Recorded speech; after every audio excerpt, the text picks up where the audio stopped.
She was standing by the corner of the grocery store parking lot, arms wrapped tightly around herself as if she was trying to hold her whole world together. Her face was tired, her clothes worn, and her eyes, those eyes looked like someone who had been fighting a quiet battle for far too long. Most people passing by didn't notice her, or maybe they pretended not to. But one little voice did. A small, curious, gentle voice tugged at her father's sleeve and asked, "Daddy, why does that lady look so sad?" Her father looked over, watching the woman as she stared at the ground. Just one look and he knew, she wasn't asking for help out loud, but everything about her was whispering it. Before he could answer, his daughter asked again, softer this time, "Daddy, can we share our food with her?" And at that moment, everything changed. Before we begin, if you love stories that warm the heart and remind us that kindness still exists, make sure you subscribe to Kindness World. Like this video, leave a comment, and join our growing community of people who believe kindness can change lives. The afternoon had started like any other. Mark had picked up his 8-year-old daughter, Lily, from school, and they were heading home after a quick grocery stop. The sun was bright, the weather warm, and Lily kept swinging their grocery bag back and forth as she skipped beside him. She'd been talking non-stop about her art project, about the cat she saw near the playground, about the funny joke her teacher told. It was one of those simple days that felt easy and good. And then Lily saw the woman. She stopped skipping. Her little sneakers froze on the pavement, and she stared. Mark followed her gaze and felt something settle heavily in his chest. The woman looked exhausted, like she hadn't had a decent meal or a moment of peace in days. She glanced around the parking lot as if hoping someone, anyone, might meet her eyes and see the truth she didn't have the strength to speak aloud. "Daddy, why is she alone?" Lily whispered. Mark didn't have an answer. He could guess. He'd seen enough in life to recognize hardship when it stood right in front of him. But what he didn't expect was the way his daughter's expression softened into something he'd only ever seen in people far older: true, sincere compassion. Then came the question that would stick with him forever. "Daddy, can we share our food with her? Please?" Mark stared at his daughter. She wasn't asking because she felt guilty. She wasn't asking because he taught her to. She was asking because something inside her heart simply refused to walk away. He knelt beside her. "You want to give her our groceries?" he asked gently. Lily nodded, eyes bright and certain. "We have more at home. She looks hungry." In that moment, Mark felt incredibly proud.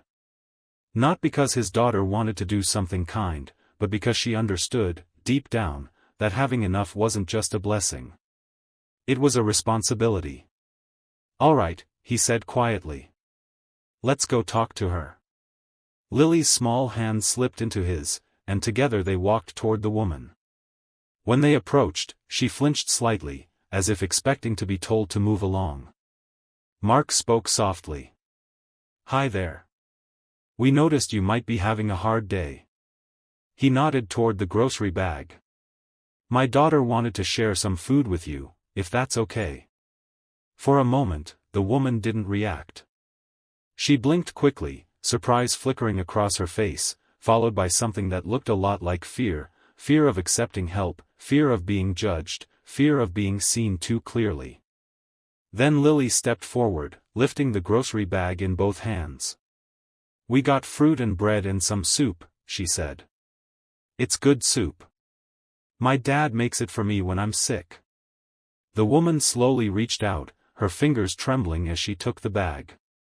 Her eyes filled with tears, silent, heavy tears that spilled down her cheeks before she could stop them. She tried to speak but her voice cracked.